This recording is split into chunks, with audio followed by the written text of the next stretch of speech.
Historia real en Chiapas. La novia que no recibió bendición. Antonia Flores, 1880. Bienvenido a este espacio donde la historia guarda silencio y los registros oficiales dejan más preguntas que respuestas. Antes de comenzar, te invito a escribir en los comentarios desde qué lugar nos estás escuchando y si este relato te encuentra de día o en plena noche. Nos interesa saber hasta dónde llegan estas historias y en qué momento del tiempo vuelven a cobrar vida. En este canal exploramos casos reales, desapariciones y misterios ocurridos en distintas ciudades de México. Relatos que fueron ocultados, ignorados o simplemente olvidados con los años.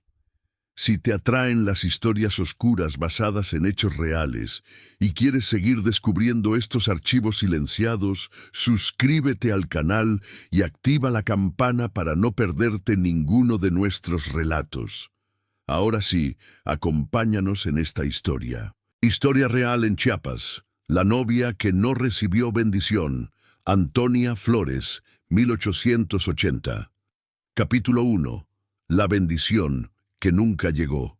En la Catedral de San Cristóbal de las Casas, ubicada en el corazón de la plaza principal de la ciudad, que era capital colonial del estado de Chiapas, situada a 2.200 metros sobre el nivel del mar en valle, rodeado por montañas cubiertas con bosques de pino y encino que se extendían durante kilómetros, creando paisaje de tonos verdes oscuros interrumpidos, ocasionalmente por áreas donde agricultura de milpa, que era sistema tradicional mesoamericano de cultivo combinado de maíz, frijol y calabaza, había transformado bosque original en campos cultivados en laderas inclinadas, creando patrón de terrazas que prevenían erosión de suelos en terreno montañoso, donde precipitación abundante que alcanzaba 1.500 milímetros anuales, concentrados principalmente durante temporada de lluvias, que se extendía desde mayo hasta octubre,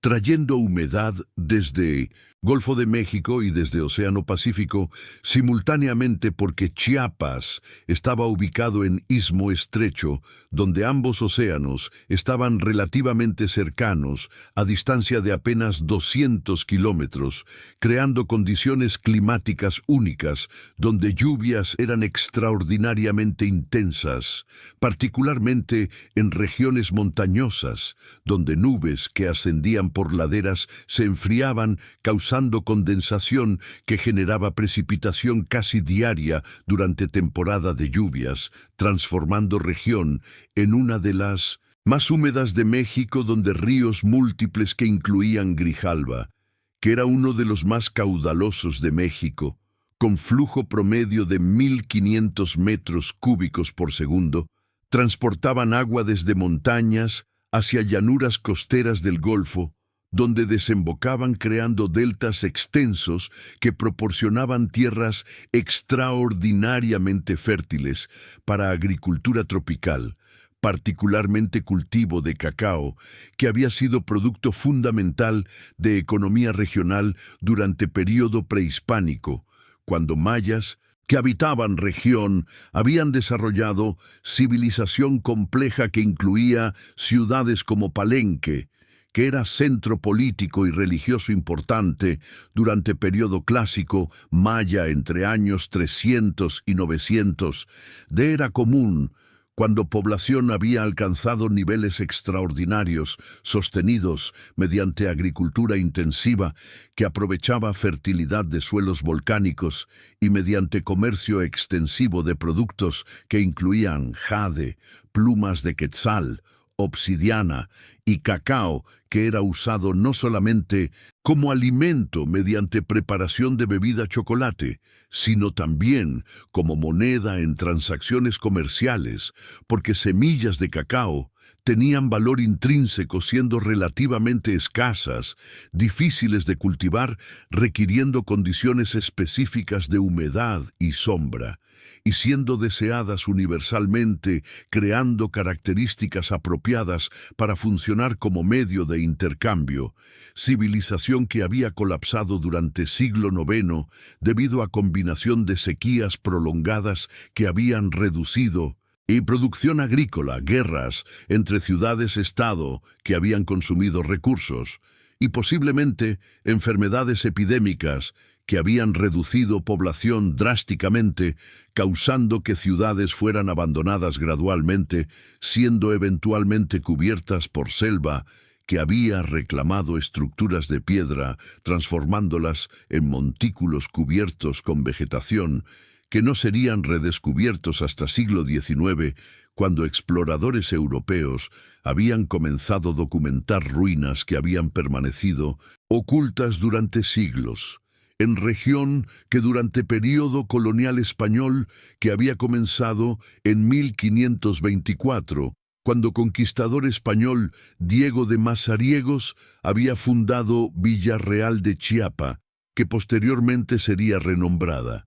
San Cristóbal de las Casas había sido transformada mediante introducción de ganadería, particularmente crianza de ganado bovino y ovino en tierras altas, donde clima templado era apropiado para pastoreo, mediante establecimiento de encomiendas que eran concesiones otorgadas por corona española a conquistadores que recibían derecho de cobrar tributos de poblaciones indígenas asignadas a cambio de supuesta responsabilidad de cristianizar indígenas y de protegerlos militarmente, aunque en práctica sistema frecuentemente degeneraba en explotación, donde encomenderos extraían tributos excesivos mediante trabajo forzado sin proporcionar protección o educación prometida, y mediante construcción de múltiples iglesias y conventos que demostraban poder de Iglesia Católica, que había sido responsable de evangelización de población indígena, mediante establecimiento de misiones donde frailes dominicos, particularmente Bartolomé de las Casas, que había sido nombrado primer obispo de Chiapas en 1544 y que había sido defensor prominente de derechos de indígenas, escribiendo tratados que denunciaban abusos de sistema de encomienda, aunque esfuerzos de reforma habían tenido éxito limitado porque intereses económicos de colonos españoles que dependían de trabajo indígena para mantener haciendas y minas habían resistido cambios que habrían reducido acceso a mano de obra barata. Habían enseñado doctrina católica a población que previamente había practicado religión maya, que incluía culto a múltiples dioses asociados con fenómenos naturales, particularmente Chaac, que era dios de lluvia extraordinariamente importante en región agrícola, donde precipitación determinaba éxito de cosechas, y Cuculcán, que era serpiente emplumada, equivalente maya de dios azteca Quetzalcóatl, evangelización que había resultado en sincretismo religioso, donde elementos de religión maya habían sido incorporados en práctica de catolicismo, creando forma híbrida única de Chiapas, donde santos católicos frecuentemente eran asociados con deidades mayas tradicionales, y donde rituales católicos eran practicados junto con ceremonias tradicionales que incluían ofrendas a tierra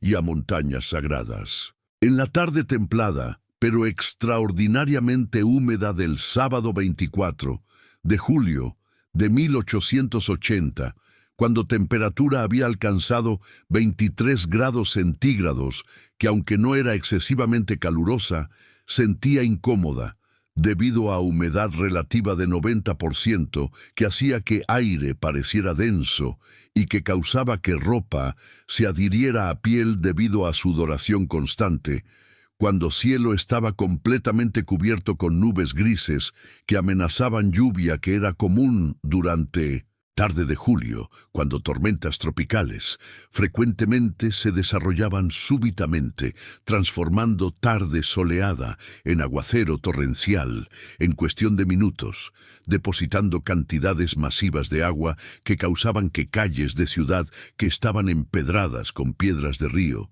se transformaran en arroyos temporales que transportaban agua desde áreas altas hacia áreas bajas, donde se acumulaba, creando charcos profundos que hacían difícil transitar, cuando viento del este soplaba trayendo aire húmedo, cargado con olor de tierra mojada y de vegetación tropical que era característico de región.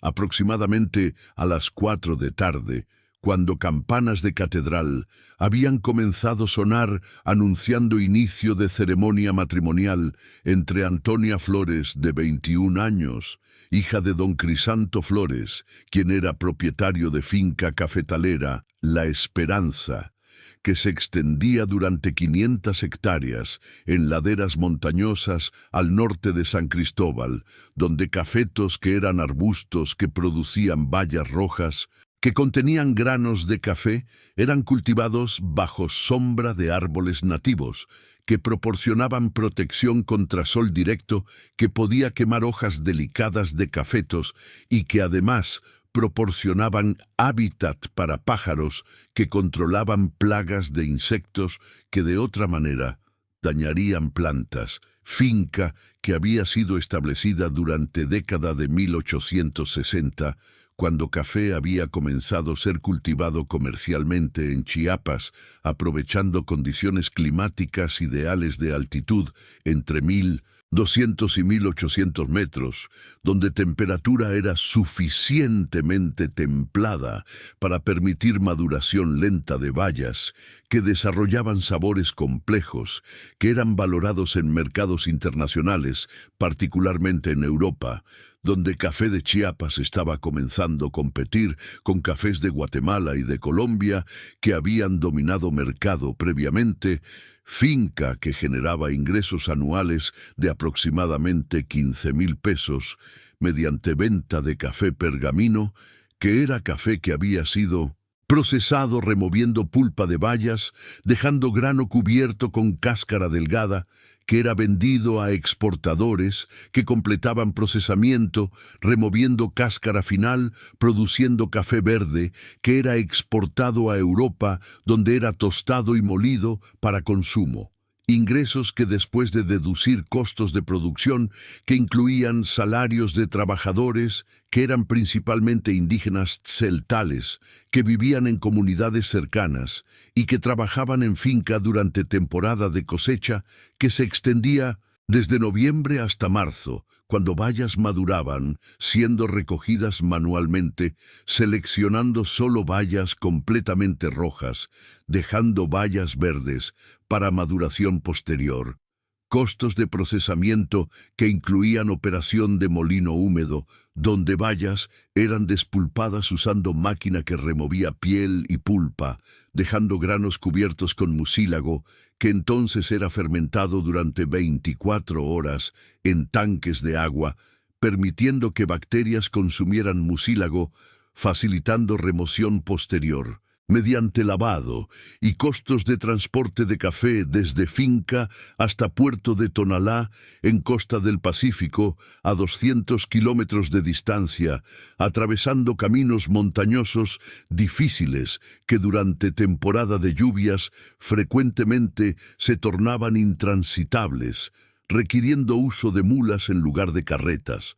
Dejaba ganancias de aproximadamente 6,000 pesos anuales que permitían que familia Flores viviera confortablemente en casa grande ubicada en finca, conteniendo 15 habitaciones decoradas con muebles fabricados localmente usando maderas preciosas que incluían caoba y cedro, que eran abundantes en bosques de región. Y don Silvestre Ochoa, de 35 años, quien se presentaba como comerciante de productos agrícolas, que supuestamente operaba negocio próspero comprando café, cacao y maíz de productores de región para revender en mercados de Ciudad de México y de Puebla, donde demanda de productos tropicales era constante debido a poblaciones urbanas grandes que consumían productos que no eran producidos localmente.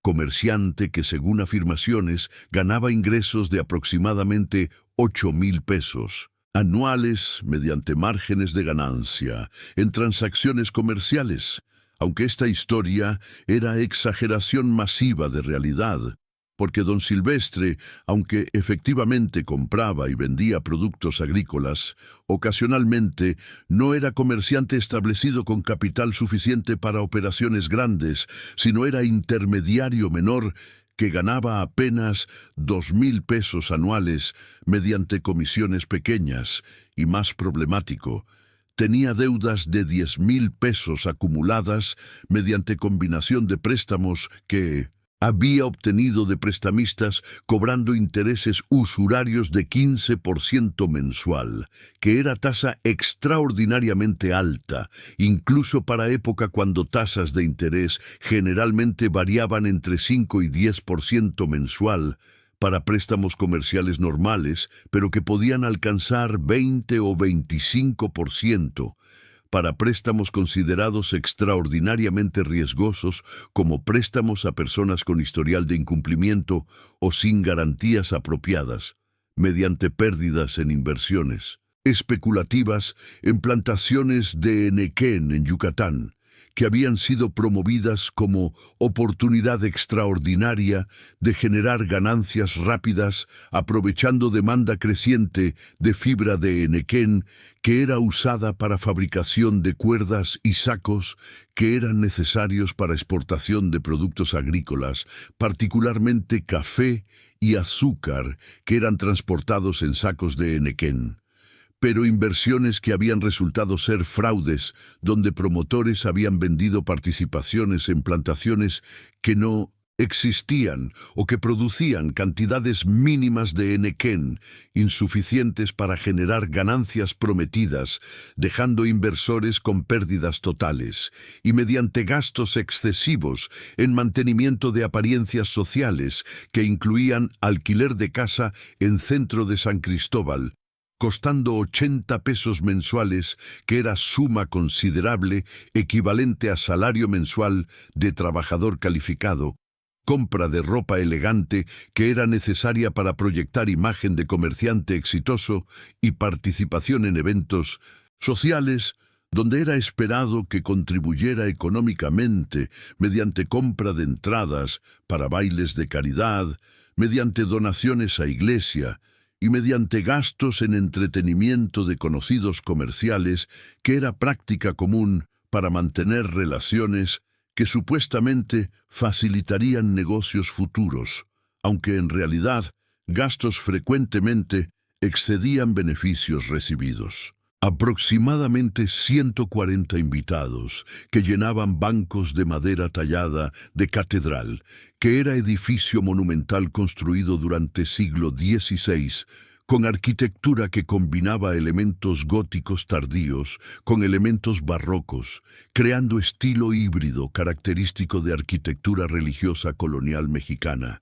Catedral que incluía fachada de piedra caliza, decorada con columnas salomónicas, nichos conteniendo estatuas de santos y torre única que alcanzaba altura de 40 metros, dominando skyline de ciudad, con interior que contenía nave principal de 50 metros de longitud y 15 metros de anchura, capillas laterales dedicadas a santos variados, y altar mayor decorado con retablo dorado que había sido construido durante siglo XVIII, usando técnica de estofado, que involucraba aplicar pan de oro sobre madera tallada, creando superficie brillante que reflejaba luz de velas, creando efecto de esplendor. Esperaban inicio de ceremonia, con anticipación, mezclada con curiosidad, porque matrimonio unía familias de posiciones sociales ligeramente diferentes, siendo familia Flores, propietarios de finca considerable, mientras familia Ochoa, aunque respetable, no tenía riqueza comparable, creando especulación sobre motivaciones de matrimonio. particularmente sobre por qué don Crisanto había aceptado propuesta de pretendiente, que aunque presentaba apariencia de ser comerciante exitoso, no había proporcionado evidencia concreta de riqueza mediante exhibición de propiedades o de inversiones verificables. Ceremonia había sido programada comenzar a las 4 de tarde, que era hora apropiada para matrimonios durante temporada de lluvias, cuando ceremonias matutinas corrían riesgo de ser interrumpidas por tormentas que frecuentemente se desarrollaban durante mañanas, mientras tardes, aunque húmedas, generalmente tenían lluvia menos intensa. Había comenzado con procesión de entrada, donde Antonia había caminado por pasillo central, acompañada por padre don Crisanto, mientras órgano tocaba preludio. Tradicional procesión que había sido observada por invitados que habían notado que Antonia, aunque vestía vestido elaborado de seda blanca, decorado con encajes que había costado 400 pesos, mostraba apariencia que varios invitados posteriormente describirían como extraña o preocupante, que incluía palidez excepcional de rostro que contrastaba dramáticamente con color rosado saludable que había mostrado durante días previos cuando había sido vista en eventos sociales preparatorios a matrimonio. Sudoración profusa visible en frente y en cuello, a pesar de que temperatura en catedral era relativamente fresca debido a muros gruesos de piedra que mantenían interior fresco incluso durante días calurosos, y temblor ligero, pero visible de manos que sostenían ramo de flores blancas, que incluían azucenas y gardenias, señales que aunque habían sido notadas por algunos invitados, habían sido atribuidas a nerviosismo natural de novia en día de boda, sin generar alarma o sospecha de que algo más serio estaba ocurriendo. Ceremonia había procedido según ritual tradicional con padre Esteban Solórzano, que era párroco de catedral, que había servido durante 23 años conduciendo ceremonia mediante pronunciación de oraciones latinas, lectura de pasajes bíblicos, homilía breve, interrogatorio de contrayentes, confirmando consentimiento, intercambio de votos, bendición de anillos, intercambio de anillos, declaración de que matrimonio era establecido, pero entonces, en momento final de ceremonia, cuando ritual tradicional especificaba que sacerdote debía colocar manos sobre cabezas de pareja recién casada, que estaba arrodillada ante altar, pronunciando bendición final, invocando protección divina sobre unión, momento que era considerado esencialmente importante porque bendición sacramental impartida mediante imposición de manos era acto que completaba sacramento, transformando ceremonia de contrato civil en unión sagrada reconocida por Iglesia. Había ocurrido evento extraordinariamente inusual que sería recordado vívidamente por todos presentes y que generaría especulación intensa durante investigación subsecuente. Padre Solórzano había levantado manos en gesto que sugería que iba a colocarlas sobre cabezas de contrayentes según procedimiento normal. Había mantenido manos elevadas en aire aproximadamente a 20 centímetros sobre cabeza de Antonia sin tocarla. Había pronunciado bendición en latín, benedicat vos omnipotens Deus, Pater et Filius et Spiritus Sanctus, que era fórmula trinitaria. En tradicional, había bajado manos, sin haber hecho contacto físico con Antonia, aunque había tocado brevemente cabeza de don Silvestre con mano derecha. Comportamiento que había sido tan inusual y tan obviamente diferente de procedimiento normal, donde sacerdote siempre colocaba ambas manos firmemente sobre cabezas de ambos contrayentes simultáneamente, que había causado murmuración inmediata entre invitados que habían notado omisión, que había causado que Antonia misma girara cabeza ligeramente, mirando hacia padre con expresión de confusión visible, preguntándose por qué bendición no había sido completada apropiadamente, y que había causado que don Silvestre mostrara expresión de nerviosismo súbito, como si reconociera que algo había salido mal, aunque razón de preocupación no era clara. Padre Solórzano había concluido ceremonia rápidamente, después de bendición incompleta. Había indicado a pareja que se levantara y que se girara hacia congregación. Había pronunciado palabras finales, ite, missa est, que eran palabras latinas tradicionales de despedida significando id, ceremonia ha concluido. Procesión de salida. Había procedido con pareja caminando por pasillo central hacia salida mientras órgano tocaba postludio, pero murmuración entre invitados había continuado intensamente, con comentarios que incluían ¿por qué padre no tocó a novia durante bendición? ¿Fue error o fue intencional? Significa que matrimonio no es válido si bendición no fue completada apropiadamente. Padre vio algo que lo hizo evitar contacto.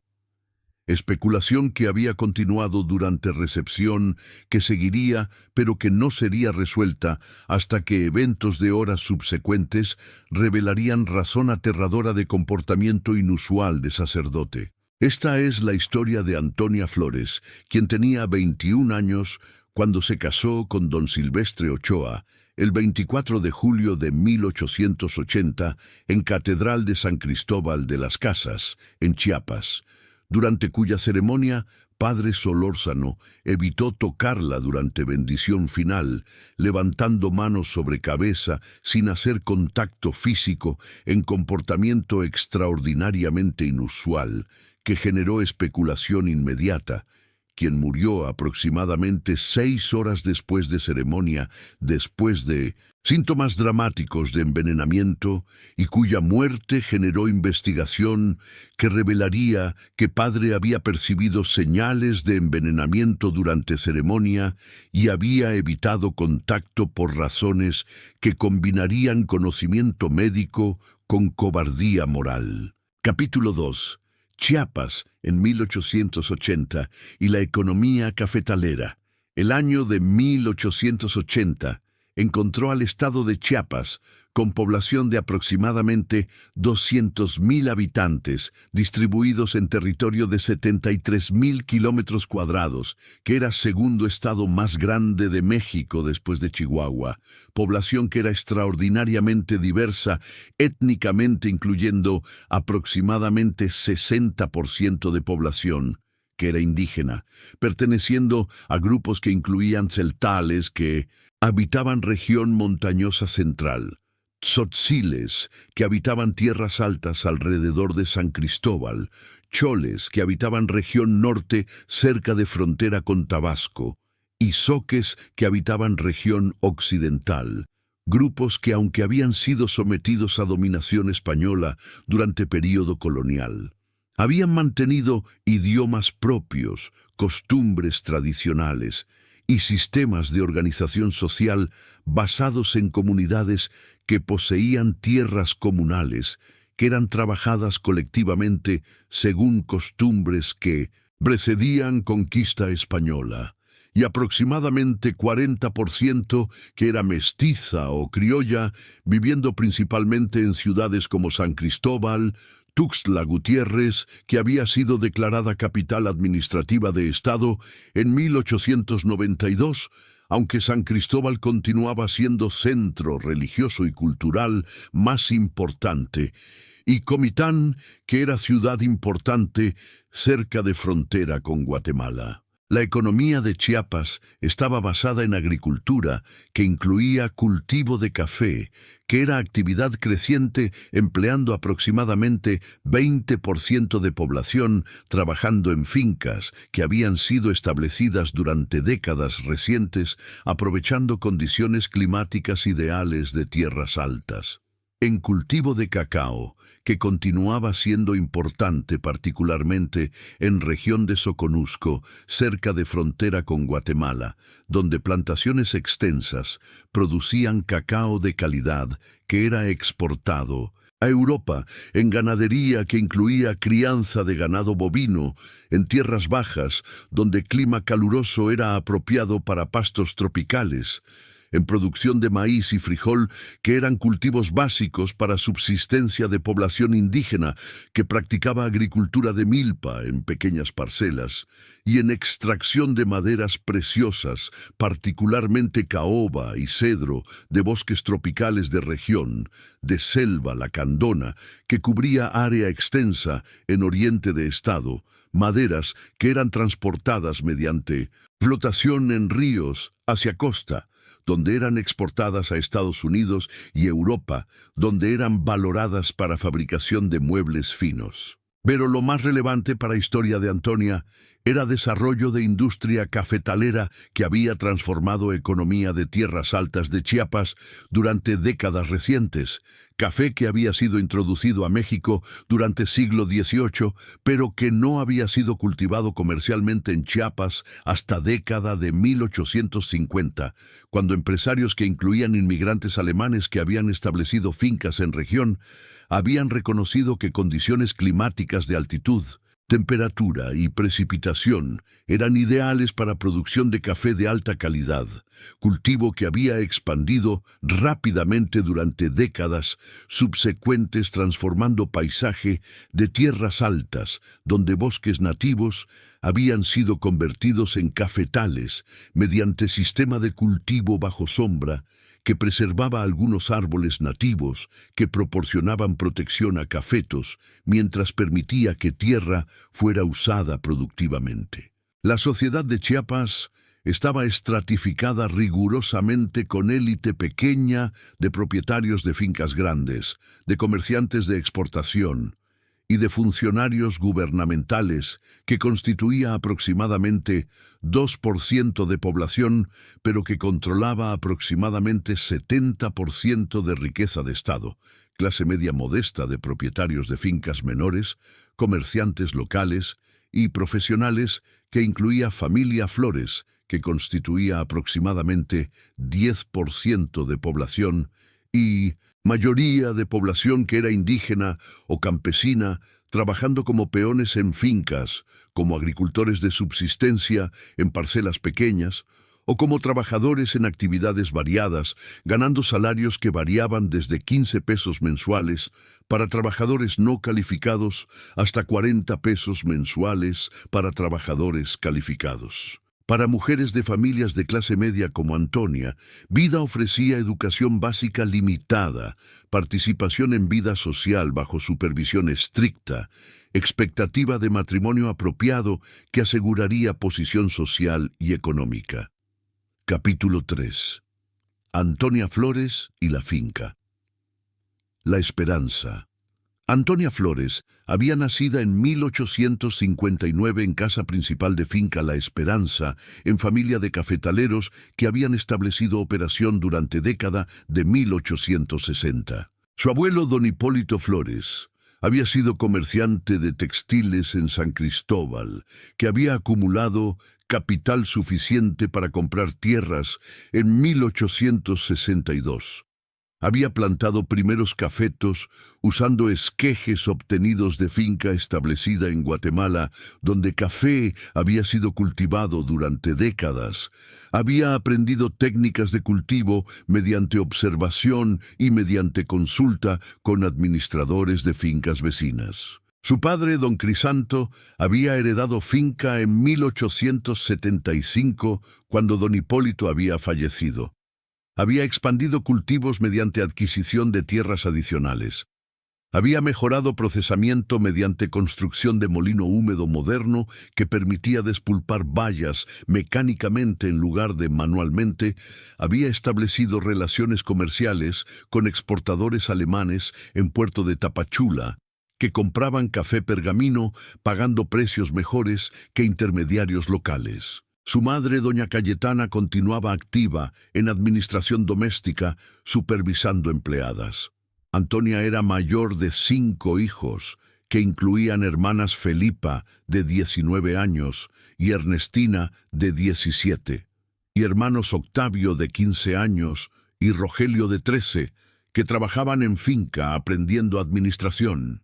A sus 21 años, Antonia era mujer de belleza considerable, con rasgos que combinaban herencia criolla con ascendencia indígena, reflejando mezcla que era común en Chiapas, con personalidad alegre y sociable, con educación básica que incluía alfabetización y catecismo.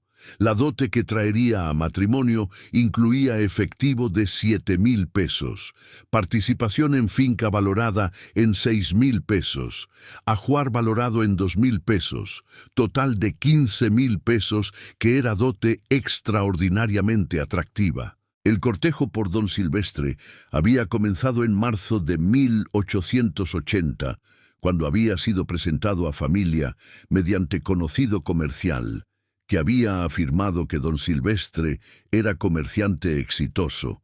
Había continuado durante 4 meses con visitas regulares. Cuando había propuesto matrimonio en junio, don Crisanto había aceptado, después de investigación superficial, que había confirmado elementos básicos, pero que no había revelado realidad de deudas masivas. Antonia había aceptado con convicción de haber encontrado esposo apropiado que proporcionaría seguridad económica. Lo que no sabía era que don Silvestre tenía deudas de 10,000 pesos y que planeaba asesinarla para heredar dote como viudo. Capítulo 4.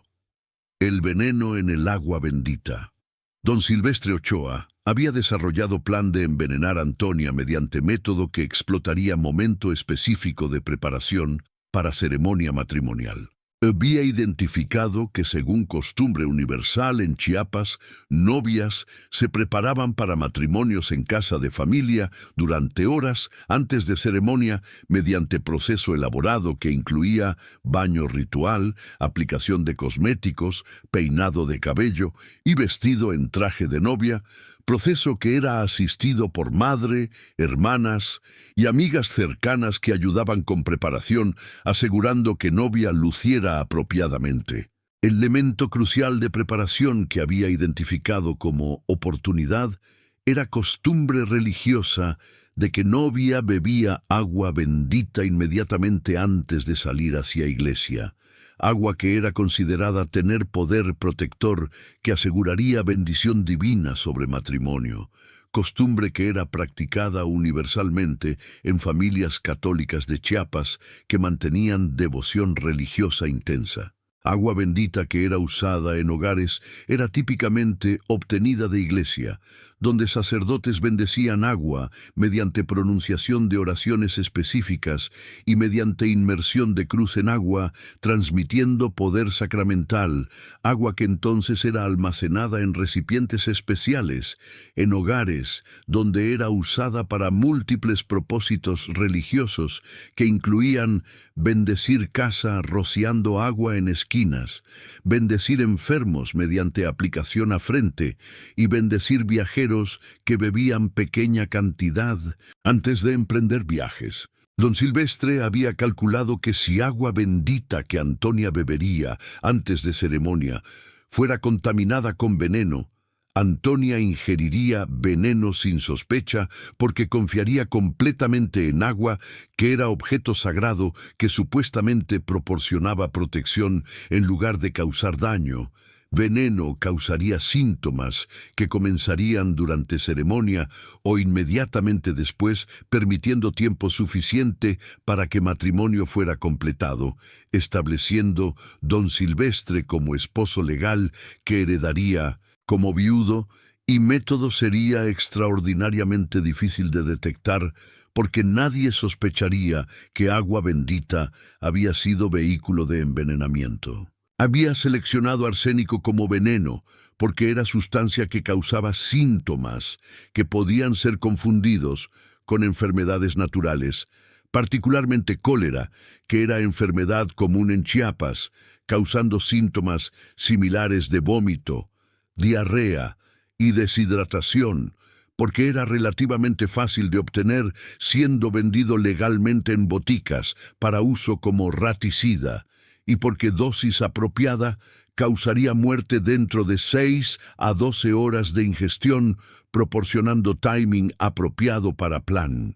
Había obtenido arsénico de botica en San Cristóbal, afirmando que necesitaba para controlar plaga de ratas en bodega comercial.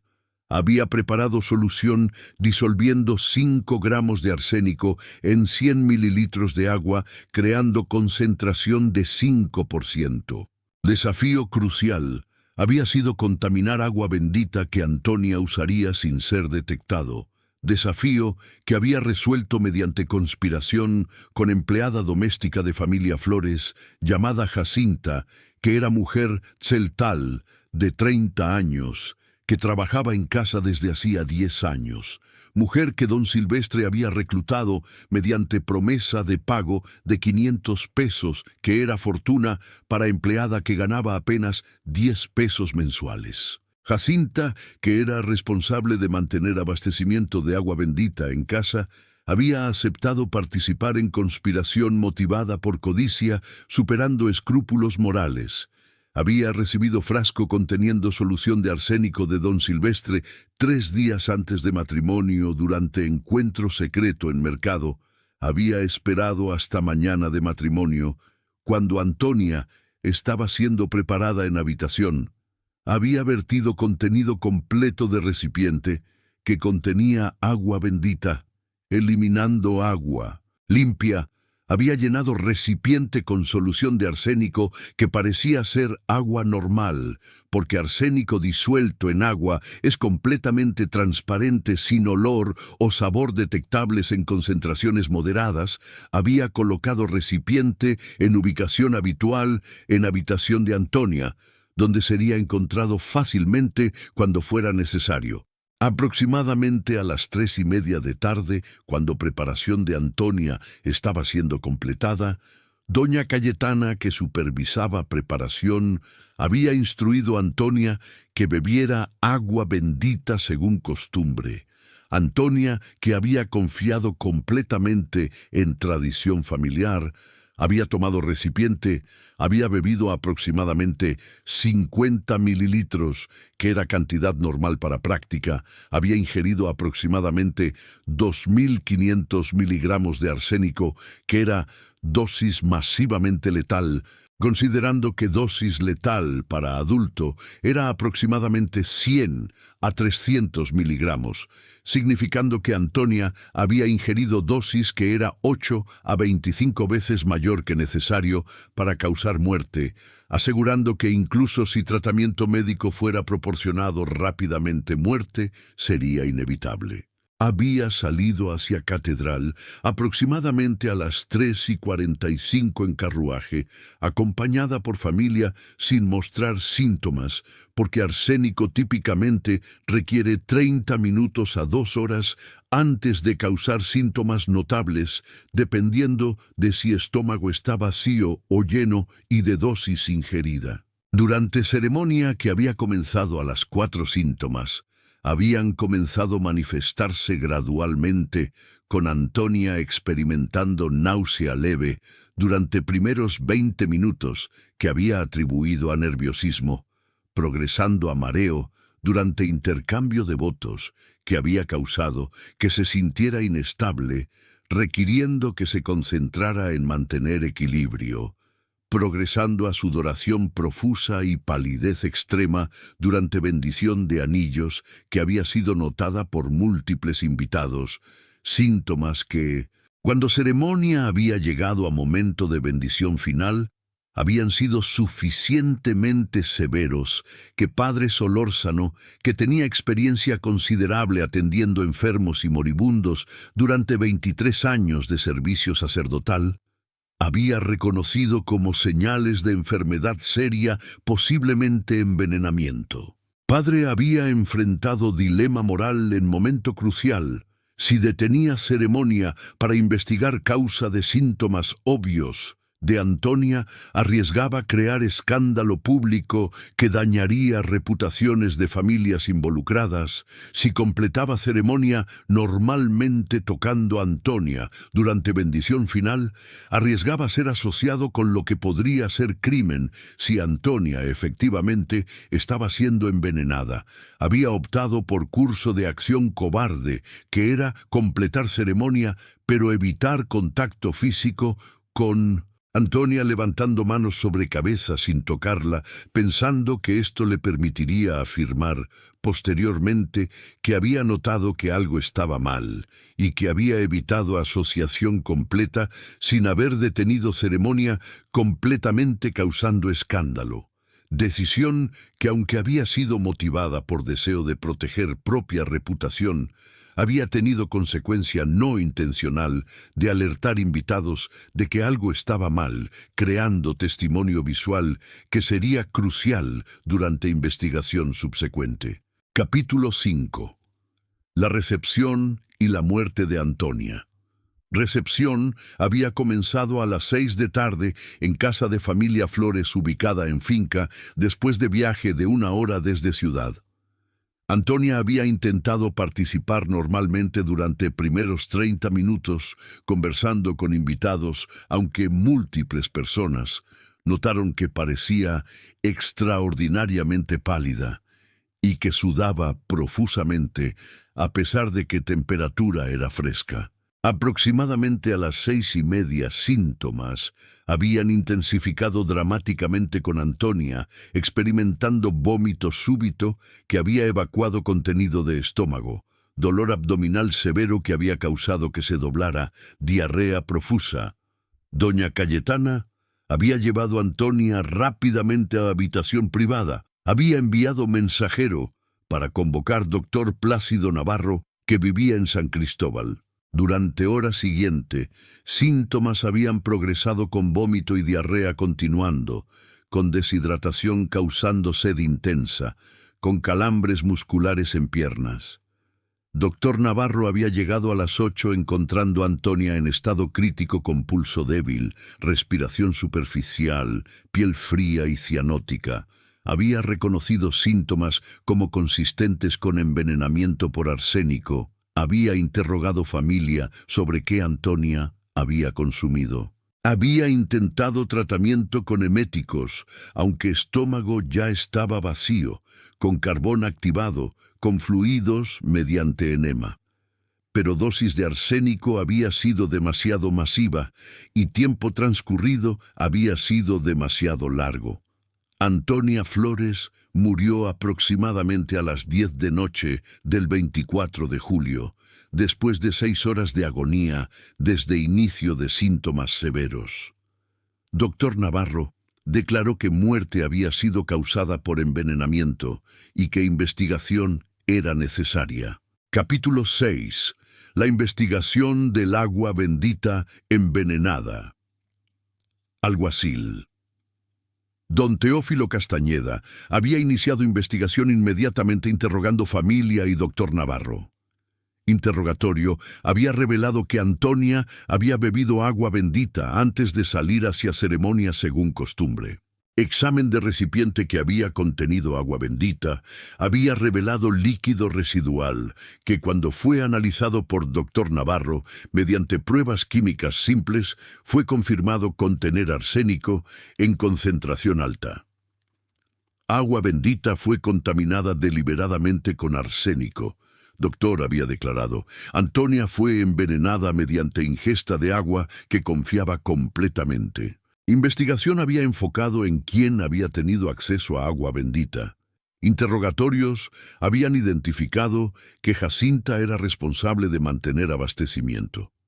Arresto de Jacinta y interrogatorio bajo presión había resultado en confesión que había implicado don Silvestre como conspirador principal. Búsqueda de habitación de Jacinta había revelado dinero que don Silvestre había pagado como adelanto. Don Silvestre fue arrestado, confesó bajo presión. Pero investigación había revelado detalle adicional crucial, interrogatorio de padre Solórzano. Había revelado que había notado síntomas de Antonia durante ceremonia y que había evitado tocarla durante bendición final. Vi que Antonia mostraba palidez extrema, sudoración y temblor, padre había confesado. Reconocí señales de enfermedad seria, posiblemente envenenamiento. Evité tocarla durante bendición porque temía ser asociado con lo que podría ser crimen. Fue cobardía moral. Debería haber detenido ceremonia, debería haber alertado familia, debería haber llamado doctor inmediatamente, pero protegí propia reputación en lugar de proteger vida de Antonia. Confesión de padre había generado escándalo masivo, porque aunque técnicamente no había cometido crimen legal, su comportamiento había sido moralmente reprensible, demostrando que había priorizado conveniencia propia sobre bienestar de persona que estaba bajo cuidado pastoral. Obispo de Chiapas había iniciado proceso disciplinario contra padre Solórzano, que eventualmente resultaría en remoción de posición como párroco y en transferencia a monasterio, donde pasaría resto de vida en penitencia. Capítulo 7. El juicio y las ejecuciones. Juicio de don Silvestre Ochoa y de Jacinta había comenzado en octubre de 1880. Evidencia fue devastadora. Autopsia confirmando arsénico, análisis de agua bendita revelando veneno, testimonio de doctor Navarro, confesiones de ambos acusados, dinero encontrado en posesión de Jacinta, deudas de don Silvestre proporcionando motivo. Testimonio de padre Solórzano sobre evitar tocar a Antonia durante bendición fue crucial. Vi síntomas evidentes de envenenamiento durante ceremonia.